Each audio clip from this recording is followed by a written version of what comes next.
Aitäh, head kultuurifoorumi osalejad, tere pärastlõunat. Ma loodan, et mind on kuulda ja ka hetkel Ja näha. väga hästi on kuulda ja näha. Loodan, et internet alt ei vea, et minuni pole veel viimane miil jõudnud. Aga jagan teiega ekraani ja räägin siis sellest, mis on õiglane üleminek. Asi, millest väga palju on viimasel ajal räägitud, aga keegi pole näinud. Ja millised väljakutsed ja võimalused meil maakonnana selles on ja ka seda siis, et milline võiks ja peaks kultuuri roll selles üleminekuprotsessis olema. Oma avaslaidi olen ma laenanud ühest Horizon 2020 teadusprojektist Sintran, milles Ida-Virumaa osaleb ja kus just arutatakse siis selle üle, et millised on need sotsiaalsed muutused nende majanduslike muutuste kõrval. Frans Timmermans on Euroopa Komisjoni nii-öelda reklaamnägu nii rohepöörde kui ka siis õiglase ülemineku võtmes. Ja kui eelmise aasta maikuus õiglast üleminekut hakati tutvustama, siis lühidalt tähendab õiglane üleminek seda, et võetud kliimaeesmärkide täitmiseks ehk siis selleks, et aastaks 2025 või 2050 on Euroopa Liit kliimaneutraalne, et selle käigus täna siis need regioonid, kes väga sõltuvad fossiilkütuste tootmisest ja sellega seotud tegevustest, ei kannataks. Ehk see reklaamlause õiglasel üleminekul on, et mitte kedagi ei jäeta maha. Ja Frans Timmermans läks veel oma ütlustes veel kaugemale ja ta toob siin välja selle, et üleminek peab olema õiglane ja kui üleminek ei ole õiglane, siis ei ole tegemist üleüldse üleminekuga. Näib, kuidas siis läheb. Aga nii nagu Raul Reban oma ettekandes ka välja tõi, et kuidas seda muutust esile kutsuda või sellega kaasa minna, et siin on mõned sotsiaalteadlaste nii-öelda repliigid või mõtted selle kohta, et kuidas me peaksime seda muutust siis esile kutsuma, et täna minu hinnangul me väga loodame, et need võetud eesmärgid saavutatakse selliste administratiivsete ja fiskaalsete meetmetega, et me saame nagu innovatsiooni ja elukorralduse muutust nii-öelda pehmete meetmetega tehtud. Samas kui tavapäraselt sellised suured muutused nagu kahtlemata majanduse kliimaneutraalseks muutmine on toimunud ikkagi valdavalt kas siis revolutsioonide, sõdade või mõnede muude suurte sündmuste taustal. Ja see meie muutus tõepoolest, et nüüd aastaks 2050 peaks Ida-Virumaa nägema hoopis teistmoodi välja, kui ta viimased 50 ja võib-olla 100 aastat on näinud. Et siin on kahtlemata väga oluline roll ka kultuuril, sellepärast et lisaks majandusele ja töökohtadele, ettevõtetele on tegelikult ka põlevkivil, tahame me seda või ei taha, oluline roll ka kogu piirkonna inimeste identiteedis. Ja seda muuta on võib-olla palju keerulisem, sellepärast et sõltumata sellest, et kuidas meil läheb majanduse mitmekesistamine, kui tänane kaevur või energeetik 10 aasta pärast ütleb ikka, et ta on endine kaevur või energeetik, siis seda muutust ju tegelikult ei ole toimunud. Et kindlasti sellise identiteedi muutmisel ja uue identiteedi loomisel on kahtlemata kultuuril väga-väga suur roll. Ja miks ma väidan, et need muutused on sellised nii-öelda revolutsioonilised või murrangulised, on see, et seniajani on tegelikult maailma rahvastiku kasv,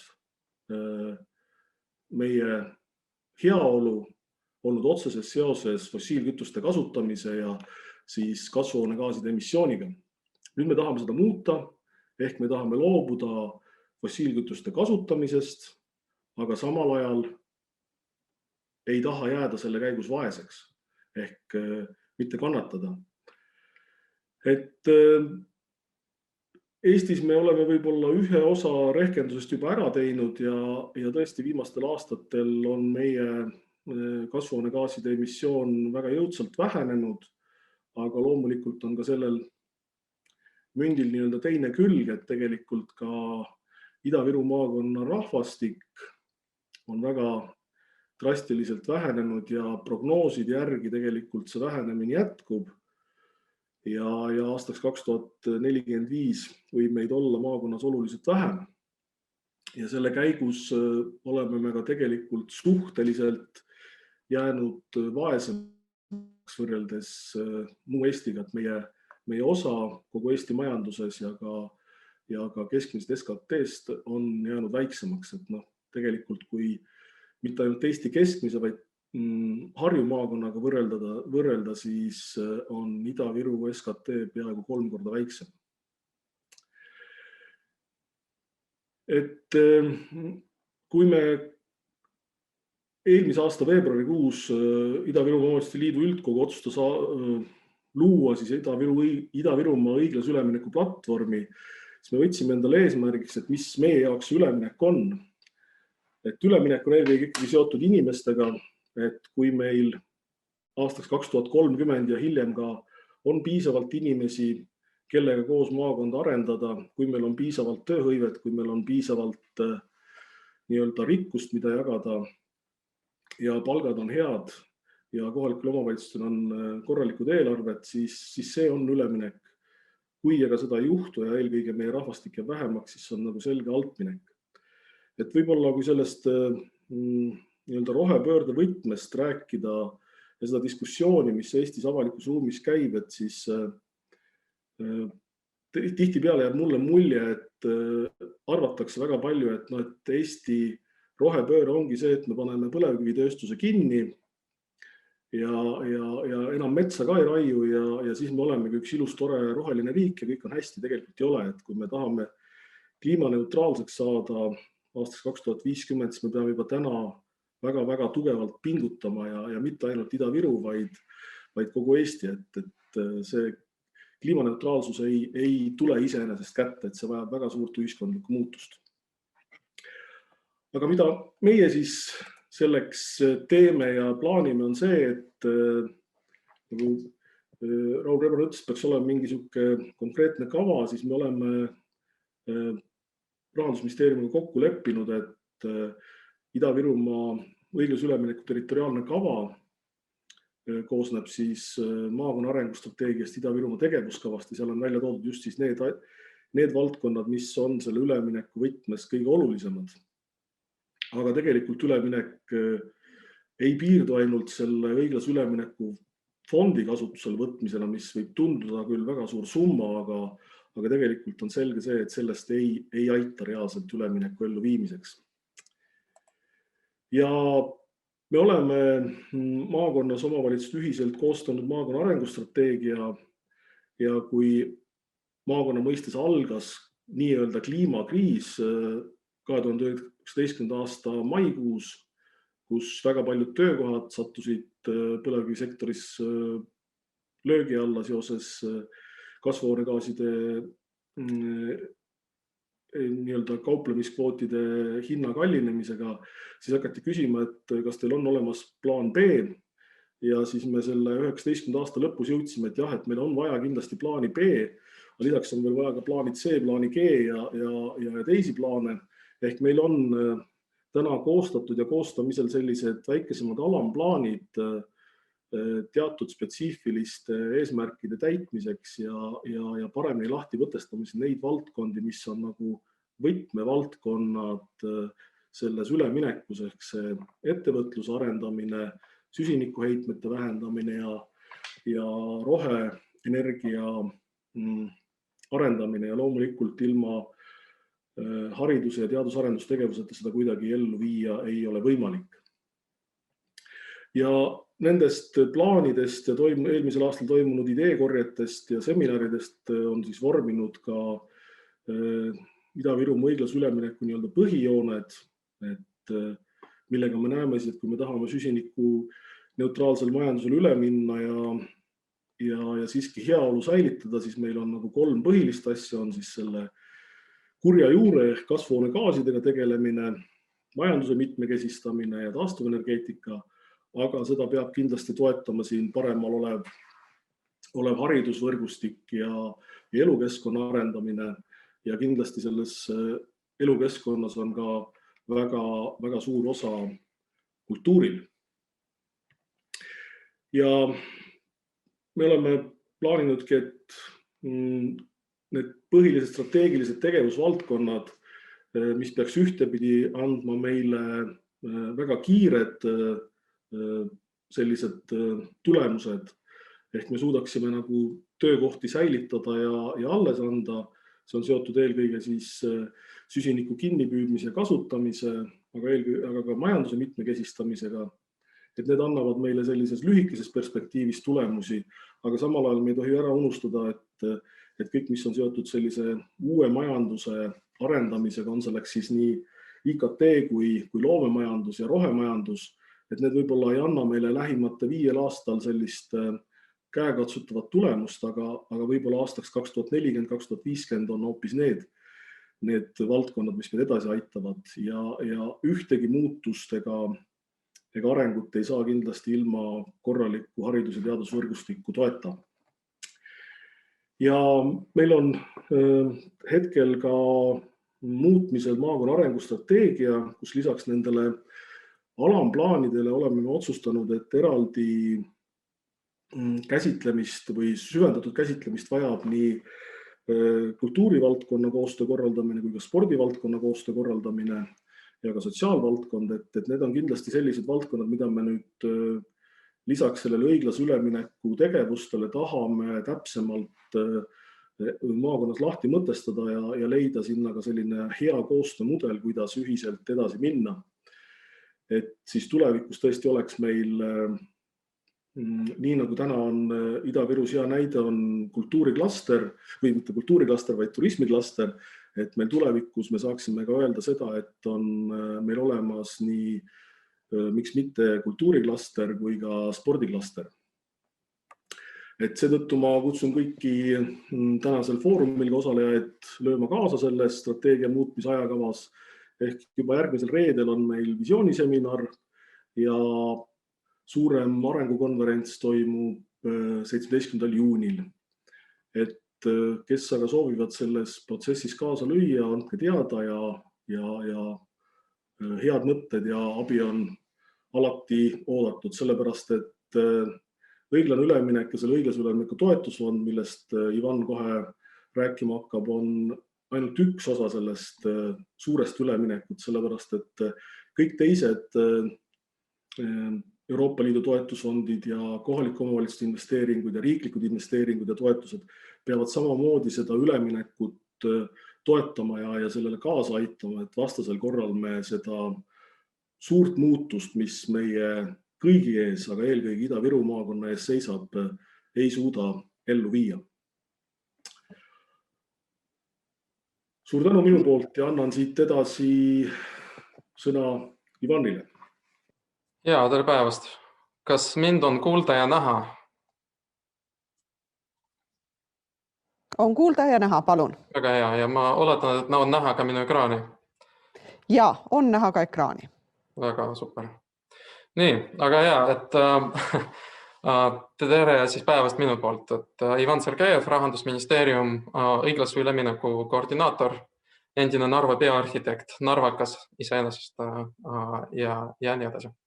Aga siis ma vaatan, et sellist nii-öelda strateegilisemat eesmärgi püstitust on Hardi ära rääkinud, nii et mina räägin võib-olla natukene konkreetsemalt. Et konkreetselt siis selle õiglase ülemineku mehhanismi ja selle toimivisest. Üks asi, aga millele ma tahaks tähelepanu juhtida, minu arust on oluline, on see, et ega see üleminek või nagu see, kuidas öelda, see põlevkivisektori vähenemine ja elanikkonna vähenemine, millest Hardi varem ka rääkis, et ta ei ole tegelikult ju tingitud Euroopa ega Eesti kliimaeesmärkidest. Need eesmärgid kindlasti on andnud oma panuse, aga nad kindlasti ei ole neid nii-öelda muutusi põhjendanud ja seda on vaja meil alati nagu peas hoida. Kliima ei ole kõikides meie maakonna hädades tegelikult süüdi, kui me oleme iseendaga ausad. Ja siis nüüd siis nii-öelda selle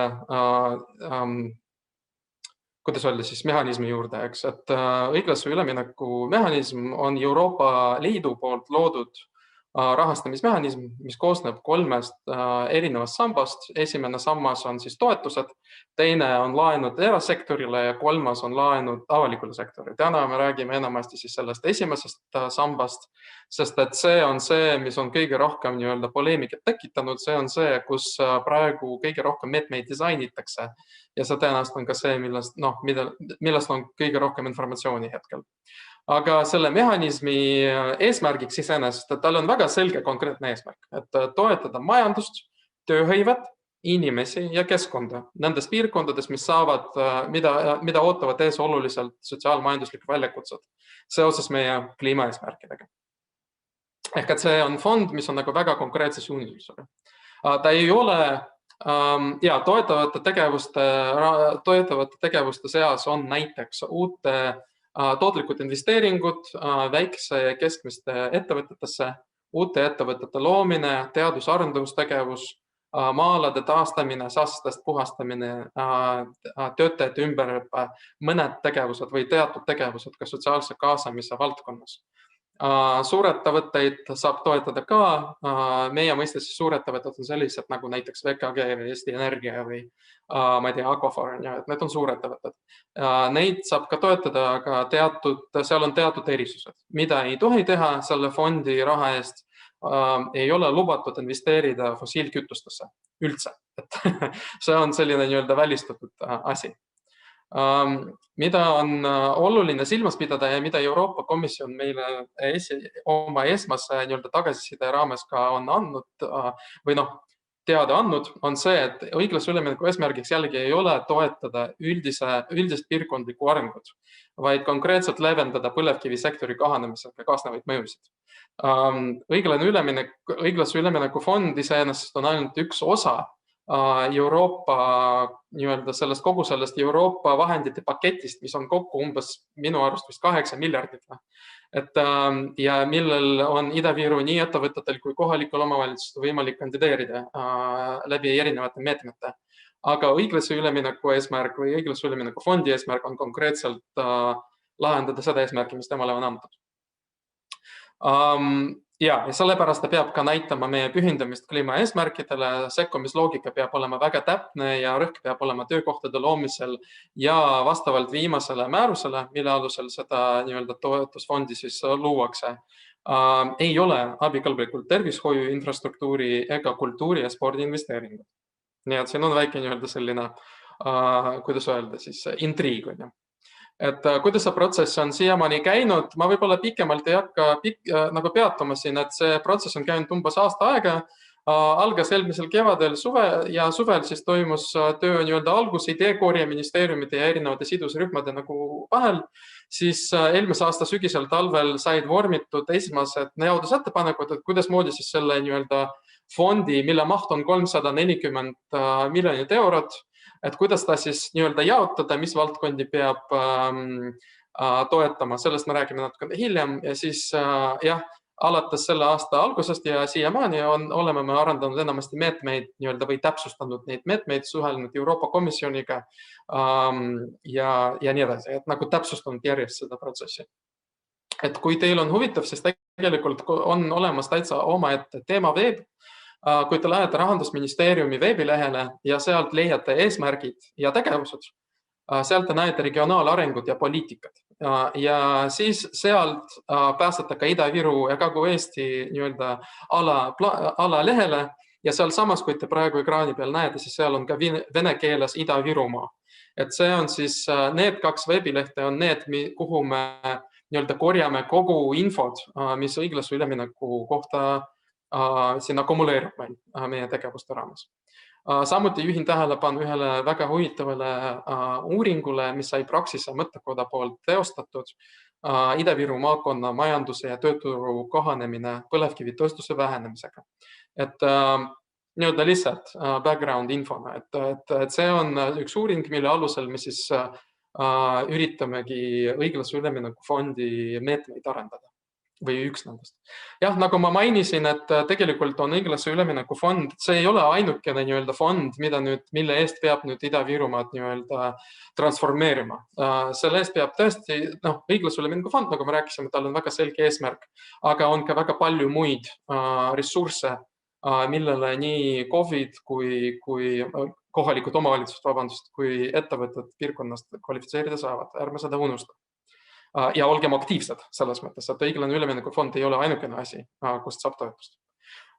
Jah, õiglane ülemineku fond peab saavutama ka tasakaalu, et mõned asjad on pigem nagu mõned tegevused on suunatud mõjude kiire leevendamisele, mõned ettevõtluse ja tööturu pikaajalisele muutusele, et tegelikult me peame selle tasakaalu kuskilt ka leidma nende meetmete vahel. Aga kui me nüüd räägime sellest kõige huvitavamast asjast ennast paljude jaoks on ju, et kuhu siis raha läheb, et praeguse seisu järgi või siis 4. märtsi Vabariigi Valitsuskabineti otsuse järgi suunatakse 4/5 fondi mahust ettevõtlusesse ja siis 1/5 sotsiaalse ja keskkonna teemadele. Kui vaadata natukene täpsemalt, siis esimese tegevussuuna all üks päris suur osa on Ida-Viru ettevõtluse investeeringute toetus, sealhulgas ka tööstus. Sinna on praeguse plaani järgi plaanis suunata üle 150 miljoni. Siin peab küll meeles pidama seda, et tegelikult need jaotused ei ole lõplikud, nad täpsustuvad veel läbirääkimiste käigus Euroopa Komisjoniga. Aga laias laastus on plaanid järgmised, et ettevõtluse konkreetselt investeeringud toetused 150 miljonit pluss, siis teadusmahukuse ehk teadusarendus ja innovatsioonitegevused 50 miljonit, ettevõtete mitmekesistamine, pange seda nime tähele, on 25, väikeettevõtluse toetus ja siis 2 asja, mis puudutavad konkreetselt tööhõivet või tööhõivet, et tööli liikumise toetamised ja siis täiendkoolitused. Teine tegevussuund, mille nimi on praegusel hetkel töönimetus on atraktiivne elukeskkond, 1/5 fondi mahust. Seal on plaanis teha praeguse plaani järgi on kavas teha 5 tegevust. Üks on kaugkütte lahti sidumine põlevkivist, see puudutab